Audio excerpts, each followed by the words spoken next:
ಈ ದಿನ ನಮ್ಮ ಹಾಸನ ಜಿಲ್ಲೆಯಲ್ಲಿ ನಮ್ಮ 25 ವರ್ಷದ ಬೆಳ್ಳಿ ಸಂಭ್ರಮದ ಆಚರಣೆ ಇವತ್ತು ಸಮಾವೇಶ ನಡೀತಾ ಇದೆ. ನಿಜವಾಗ್ಲೂ ಇಲ್ಲೇ ಮೊದಲು ಶುರುವಾಗಿದೆ.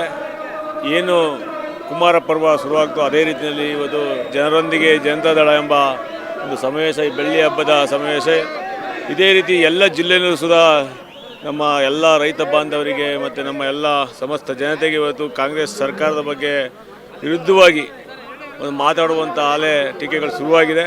ಮುಂದೊಂದು ದಿವಸ ನಮ್ಮ JDS ಪಕ್ಷಕ್ಕೆ ಎಲ್ಲ ಮತ ಬಾಂಧವರು ಕೈ ಹಿಡಿದು ಮುಂದಿನ ದಿನಗಳಲ್ಲಿ ನಮ್ಮ ಕುಮಾರಣ್ಣವರ ಮುಖ್ಯಮಂತ್ರಿ ಮಾಡಲಿಕ್ಕೆ ಎಲ್ಲರೂ ಒಗ್ಗಟ್ಟಾಗಿ NDA ಪಕ್ಷದ ಎಲ್ಲ ಮುಖಂಡರು ಸುಧಾ ಒಗ್ಗಟ್ಟಾಗಿದ್ದಾರೆ. ಮುಂದೊಂದು ದಿವಸ ಈ ಸಮಾವೇಶದಿಂದ ಎಲ್ಲ ಜಿಲ್ಲೆಗೂ ಸುಧಾ ಸಮಾವೇಶ ನಡೆದು ಇವತ್ತು ಎಲ್ಲ ಥರ ನಮ್ಮ ಜನರಿಗೆ ಒಂದು ಏನು ಕಾರ್ಯಕರ್ತರಿಗೆ ಮುಖಂಡರಿಗೆ ಒಂದು ಹುಮ್ಮಸ್ಸು ತರುವಂಥ ಒಂದು ಶಕ್ತಿ ನಮ್ಮ ನಿಖಿಲ್ ಕುಮಾರಸ್ವಾಮಿ ಅವರು ಸುಧಾ ಪ್ರತಿ ಜಿಲ್ಲೆಗೆ ಪ್ರತಿ ವಿಧಾನಸಭಾ ಕ್ಷೇತ್ರಕ್ಕೆ ಹೋಗಿ ಇವತ್ತು ಧೈರ್ಯ ತುಂಬ್ತಾ ಇದ್ದಾರೆ. ಮುಂದೆ ನಡೆಯುವಂಥ ZP ಮತ್ತು TP ಹಾಗೂ ಗ್ರಾಮ ಪಂಚಾಯಿತಿ ಹಾಗೂ APMC ಚುನಾವಣೆಯಲ್ಲಿ ಒಳ್ಳೆಯ ಫಲಿತಾಂಶವನ್ನು ಮತಬಾಂಧವರು ನಮಗೆ ಕೊಡ್ತಾರೆ ಅಂತ ಅನ್ನೋದು ನನ್ನ ಭಾವನೆ. ನೀವು ಸಣ್ಣ ಆಗಬೇಕಲ್ವಾ? ಅದು ಒಂದು ಉತ್ತಮ ಆಹಾರದಿಂದ ಸಣ್ಣ ಆಗಬೇಕಲ್ವಾ? ಪ್ರತಿದಿನ ನಮ್ಮ ಜೀನಿ ಸ್ಲಿಮ್ನ ಯೂಸ್ ಮಾಡಿ ಯಾವುದೇ ಸೈಡ್ ಎಫೆಕ್ಟ್ ಇಲ್ದಂಗೆ ನೀವು ಸಣ್ಣ ಆಗ್ತೀರಾ.